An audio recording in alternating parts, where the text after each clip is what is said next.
Hi, and welcome. I'm Jackie Laco, owner of Sky Stables and Sky Therapy. So, welcome to Sky Stables here in beautiful Arizona. It is pretty warm in January, but I'm a little chilly because I have Arizona blood. I wanted to do an equestrian flow for you guys. As a lifelong dressage rider, it's so important for me to help other people become fit and strength and strong when they're riding their horses. So with this flow, it's a little bit more active than the last two I've done. So grab your yoga mat and join me. Make sure you guys have some props. So having some blocks and having a strap or a belt or anything you can have would be really, really good for this flow. And then at the end, we'll do some equestrian hypnosis too. So you can stay for that, or you can go ride your horse, do it afterwards, whatever you would like. So join me on your mat and just get comfortable. Kind of ground your feet as we're going to slowly come down, bending our knees, reaching out for our blocks to start in supported fish.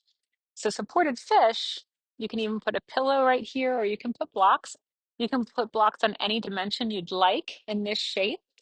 So I like to put it on the higher dimension, scoot my body up to the block, and then I just lower back with control, and then decide how I want my head to be. Do I want my head to be on the high block, on the low block?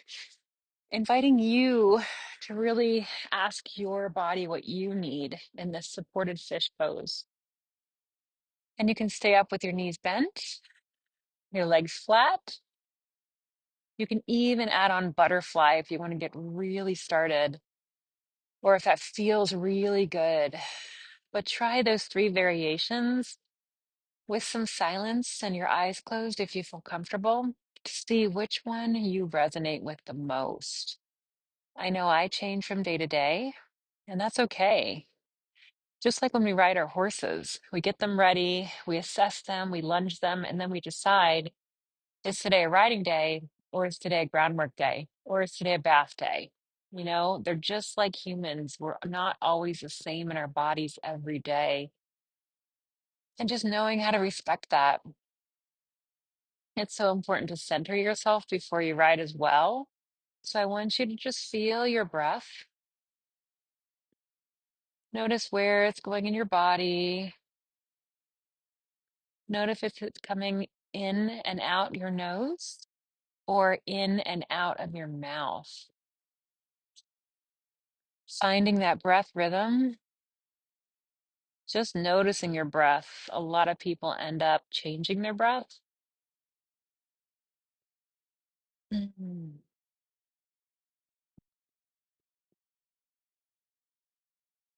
Just taking one more breath here, noticing what's happening in your body as your chest gradually opens up, or maybe your stomach releases or your legs release.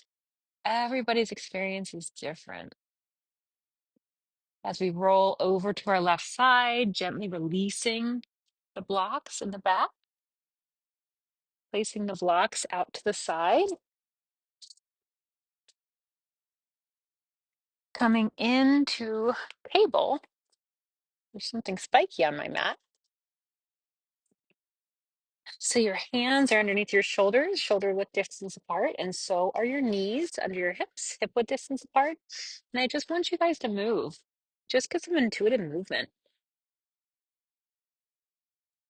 Just kind of warming up your spine. We always want to start slow. And then we're going to pop out our right leg to gate pose, making your foot parallel with the short end of the mat, coming up over your knee. And we're just going to float to the left, stretching that right arm over our right ear, and then coming over to our right. Over to that right leg, left arm goes over ear, floating back and forth,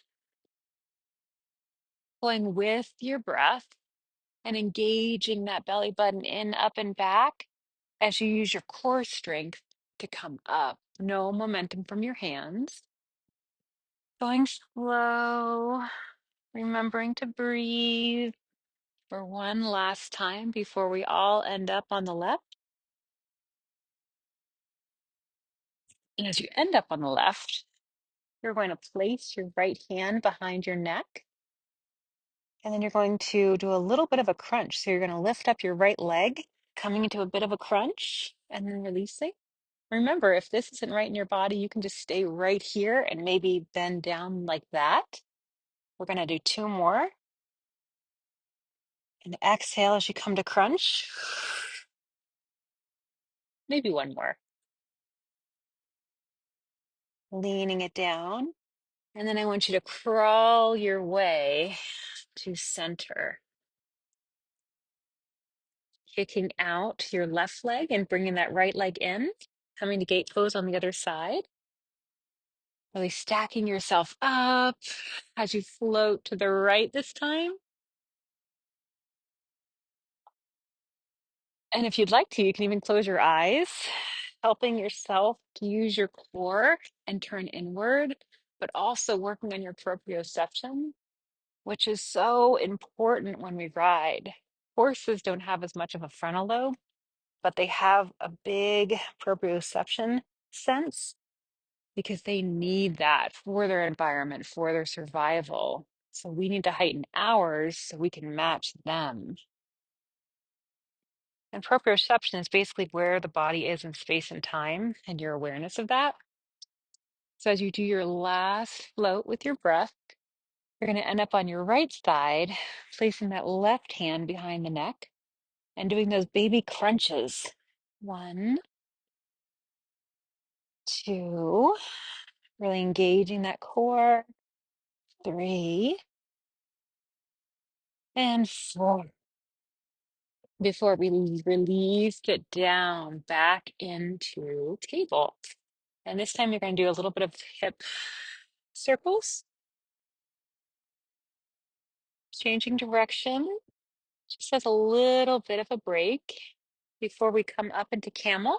So you're standing on your knees, and you can always have a blanket under your knees or those little knee pads. You're going to use your fists and just gently come into this nice camel back bend. So gaze forward, gaze up a little bit if you'd like, but really letting that back release and making this an energizing pose, as back bends are very energizing. Ooh. Coming onto your left hip. We're going to do what's called boat pose for a little bit of balance and core strength. So you're going to hug your knees in and give them a nice big squeeze. And while you're doing this, you're going to tell yourself, I am balanced. So I am balanced in my body and my brain. As you hold your arms out, you're going to just let your legs come up, making sure your core is very strong, and your arms can come out. Your arms can be here. Your arms can be here. So whatever variation you choose, and then releasing, squeezing yourself once more, saying, I am balanced.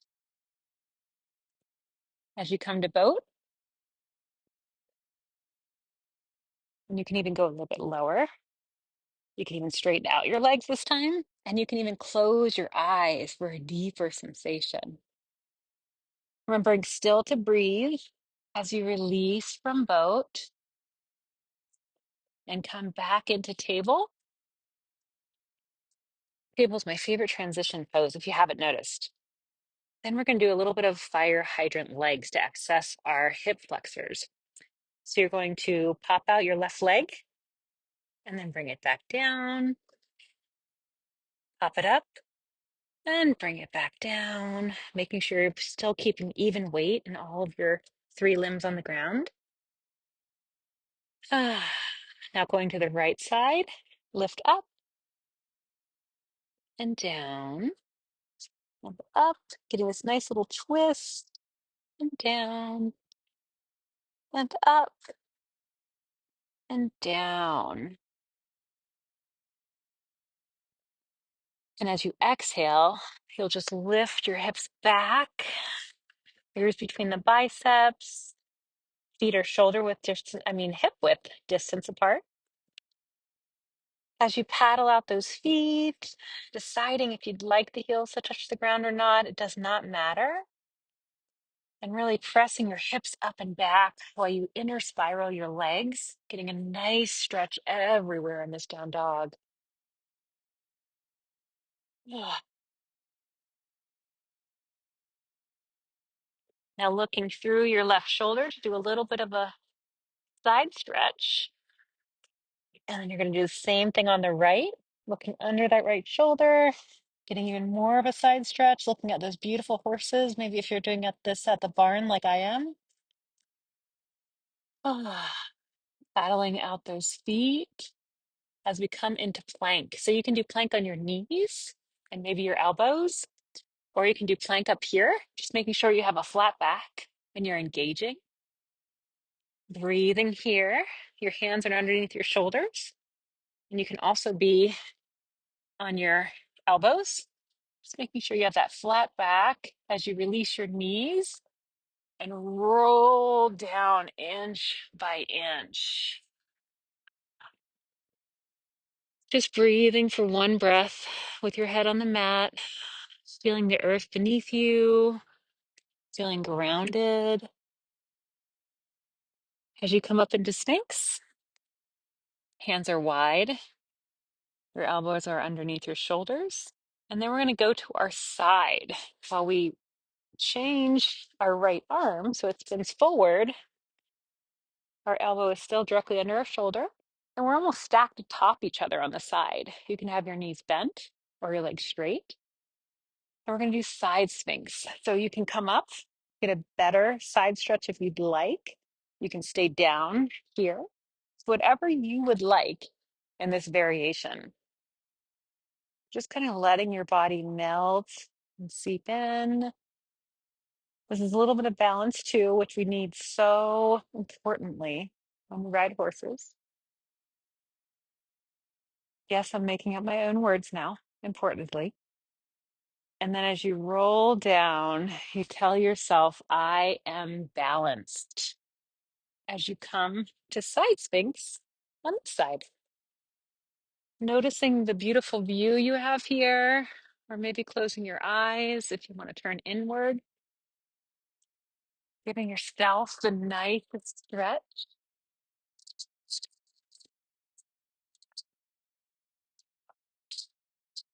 With a nice little breeze here.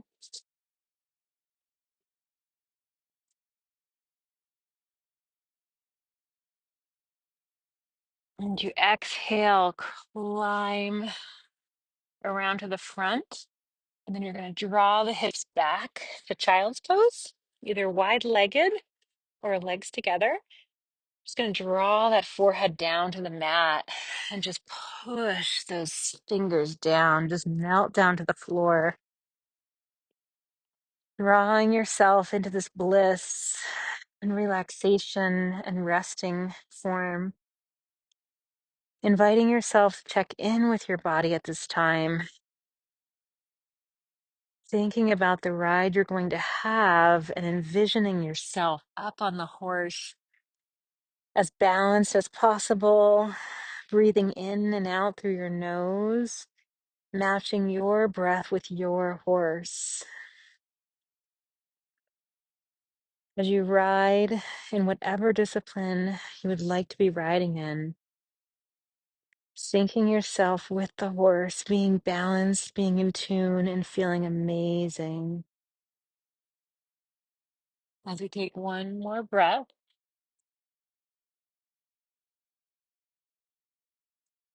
coming over to our left hand side, do a little bit more of a stretch. It's so important to work your obliques and your sides and everything that goes on in our body to be equestrians. A lot of times we don't exercise our sides enough. So walk over to the right. All kinds of side exercises that you can do. The stretches are great. There's a muscle called the QL in your side too that affects a lot of horseback riders. So really doing some QL exercises would be important. Ah. And as we walk up to transition through table, you're going to tuck your toes And you're just going to kind of draw your hips back and let your knees pop up, getting a little bit of a heel and a calf stretch. And once your heels are flat on the ground, you're going to come up gently with that bent knee all the way up into mountain. Feet are hip width distance apart. And if you get dizzy, just close your eyes. Just breathing through. As you reach those arms up, just swan dive down, touching the ground, giving it a kiss because you love the earth or wherever you are. Lifting up, gaze forward as you come down once more. And then lifting yourself all the way up, slow, inch by inch, with your head coming up last. Bringing the air in to cleanse your body and out. You're going to lift up your left leg and then you're going to point it and just gently tap the ground and then come back into that mountain.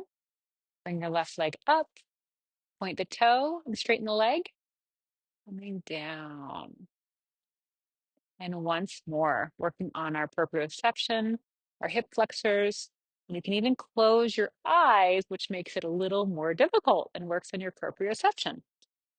So paddling out the feet, lifting that right knee up, pointing the toe, and then coming down. I have an injury, so it's a little harder for me here. The knee up, pointing the leg and the toe, and then coming all the way down. Once more, knee up, pointing the toe, all the way down. Paddling out those beautiful feet. Everybody's doing such beautiful work today. Just paddling out the feet. And then we're going to reach for our block. Place our block right between our knees, our thighs. Putting our big toes together, heels apart. We're going to come into chair pose. So as we bring our hips down as if we're sitting in a chair, make sure your knees are not going over your toes and make sure you're really pushing your back out. You're engaging your abs. That belly button is in, up, and back. As you come up, maybe doing a nice little back bend to stretch, bringing those shoulders back. When we ride, it's always open up those shoulders. Coming into chair pose once more. Hands can be to heart. Really bring those abs in, keeping that core nice and strong. And releasing that block. We're going to come into an IT band stretch.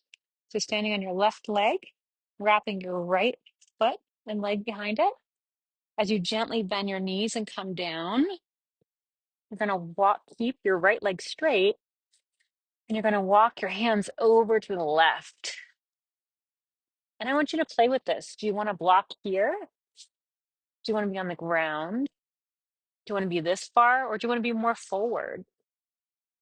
Where do you feel that stretch and release?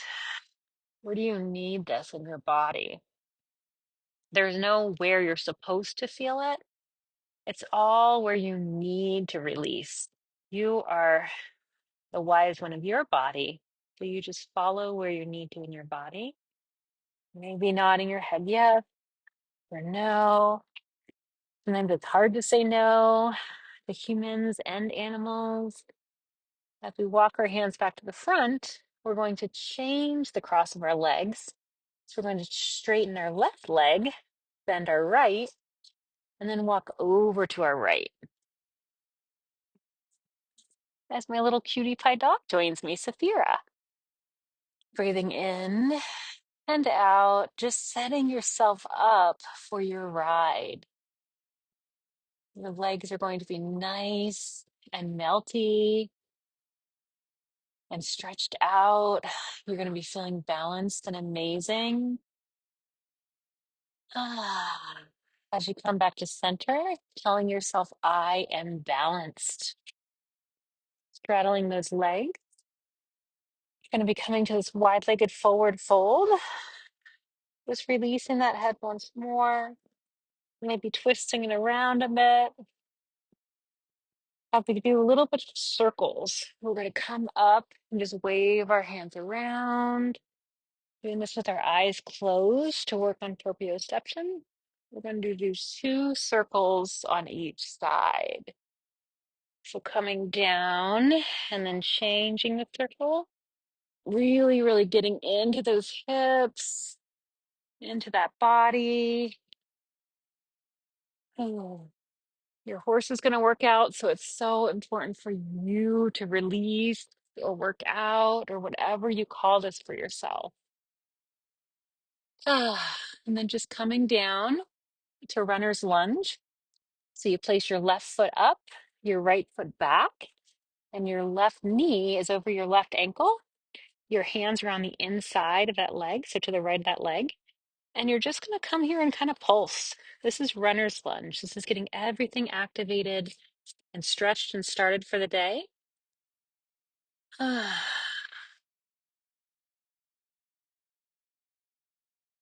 you drop your knee, switching sides, coming to the right leg is out. Right knee is over your right ankle, and you're inside to the inside of that right leg. Coming to this runner's lunge. As you breathe in the beautiful winter air. Mm. Letting yourself have a little bit of movement here. As you drop that knee and come into simple seated. So your left shin goes in front of your right. And we're just going to twist over to the right. So left hand meets right knee, and your right hand goes behind you. And you gaze over your right shoulder. Doing this in parts. So your torso moves, and then your shoulder, and then your head. Breathing in. And as you exhale, maybe invite yourself to twist deeper if it's available. As you come up to center, I just want you to cat-cow from seated. So cow, and inhale, and then exhale, cat. Inhale, cow, exhale, cat. Before we twist to the left, right hand goes to left knee, left hand goes behind you, torso, shoulders, and then your head goes over your left shoulder. Really feeling those butt bones in the ground as you inhale and exhale once more to just twist out anything you need to from that nervous system. Coming back up to center. Mm. Into my favorite one. As we come onto our backs ever so slowly, you're going to find that strap or belt or anything. And we're going to come onto our backs as we raise our left leg in the air and place the strap on the ball of our foot. And you're just going to hang out here for about 1 breath, just assessing your leg in this motion and deciding if you would like to go further. If you would like to go further, you can wrap the strap around your right hand and let your leg just gently fall over to the right. You can even flatten your right leg out to get a little bit more of a twist, keeping both of your shoulder blades on the mat. Maybe placing your left palm up to the sky, seeing if this feels good in your hamstrings, in your calf. Letting go of any tension. Now, if this is too much for you or too hard to breathe, please back up into the level that your body needs. It's so important to follow yourself. Even when riding, let's not push ourselves. Let's do hard things, but let's do it at the level that we're capable of. Breathing here. And then exhaling it back up to center, meeting your other leg there, placing the strap on the ball of your right foot, releasing your left foot to the earth, and then using that left hand and the strap to bring that leg down And whatever variation you had on the other side, some people even play with blocks underneath here. Your body is your tool. All of our bodies are going to look different and act differently. Thank goodness, because we don't want to all look and act the same way. That's why it's so beautiful to have all kinds of different bodies and variations. Even me, my body's sticky in some areas. Your body might be sticky in some areas. Just breathing here and really thanking your body for being able to walk and ride horses and do yoga. Everything your body does every day is a blessing, and we really need to give back to it. Trying to do a daily stretch practice is so important. And if you ride horses, engage your core in activities at least 3 days a week. It's not fair to ride a horse when you're not as fit as the horse. So it's so helpful to be fit, just like your horse. I'm not talking about going to the gym for hours, just doing a little bit of yoga or a little bit of core exercises. As we come back up, releasing that strap, you're just going to bring your knees up and tick-tock the knees back and forth, just kind of setting the tone for our practice. Now, if you'd like, you can stay for the clinical hypnosis, which is going to be about horses swimming. It's going to be beautiful. Or you can go ahead and ride your horse and do the clinical hypnosis later. It'll really help you to relax, and it'll help reset your brain waves to some theta and alpha waves. When we ride, it's really important to kind of be aware of our brain waves. Some horses love alpha waves. Some horses are triggered by beta waves, which are really intense thought waves. Theta waves are very relaxing, very dreamy. When you have ADHD, you have a few more theta waves.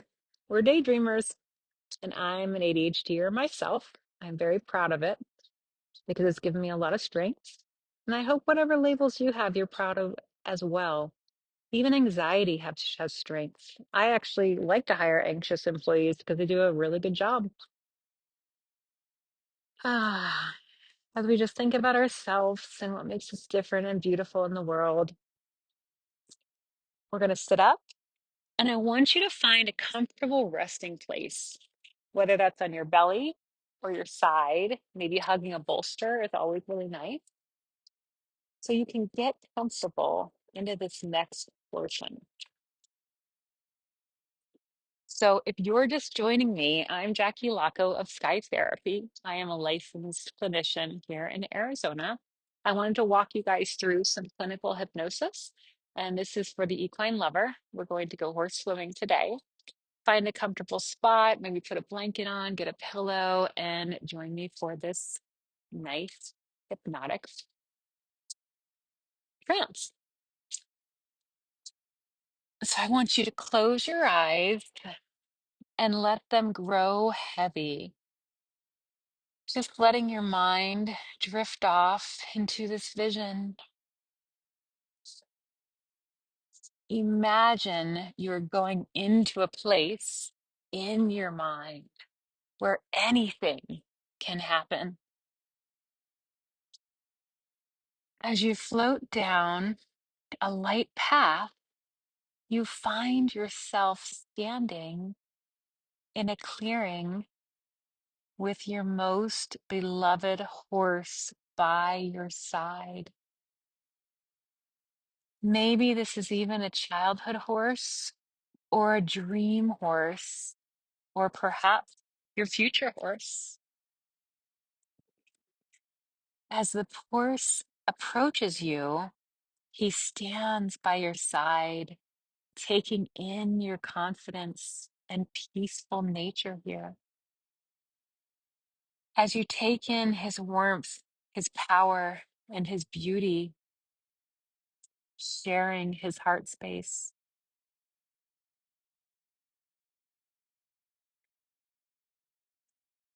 Leaning on one another, you both share a powerful moment of trust and vulnerability.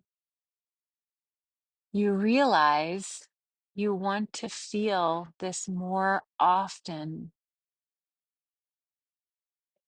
As you melt into this horse leaning on his side, you begin to count the leaves fallen into the nearby river.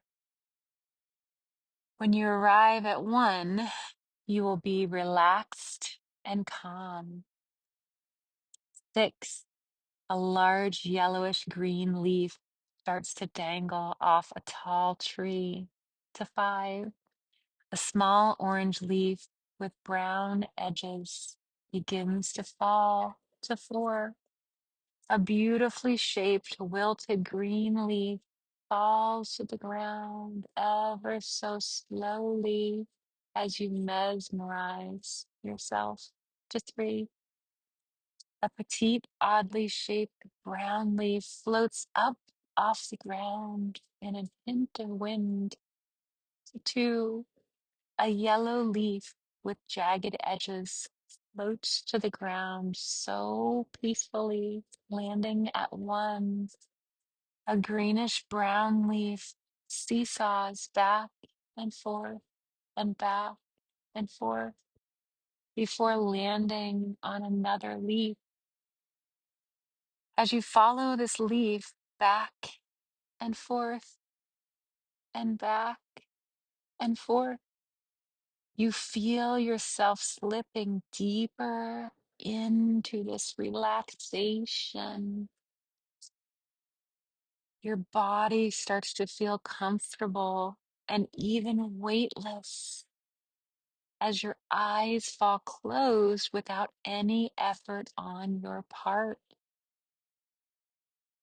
You find yourself in the most relaxed state you have ever been in.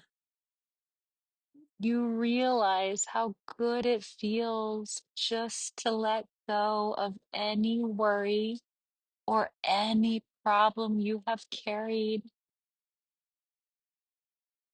Let yourself grow more and more tired, letting yourself float on the edge of sleep. Your horse gently nudges you, asking you to hop on his back and go for a cooling swim. You gently hop on bareback with just a Liberty Band, letting your horse guide you to where he wants to swim. Becoming one as you match your breath with your horse and let go of any expectations, just allowing your body to follow your horse. Putting your trust into your horse as he will not misguide you in the water. You have no concerns, and there is no need to actively ride here. Your body knows what to do, so you just allow it to follow the horse into the water. As he paws and begins to swim gracefully, as you float up and hold on to his mane, you feel the water go back and forth and back and forth across your body, taking in this relaxing sensation as you smile and begin to feel exhilarated here. The water is the perfect temperature, and the weather is just how you like it. As you enjoy your swim, you take some silent, deep breaths to go further into your own personal vision with your dream horse.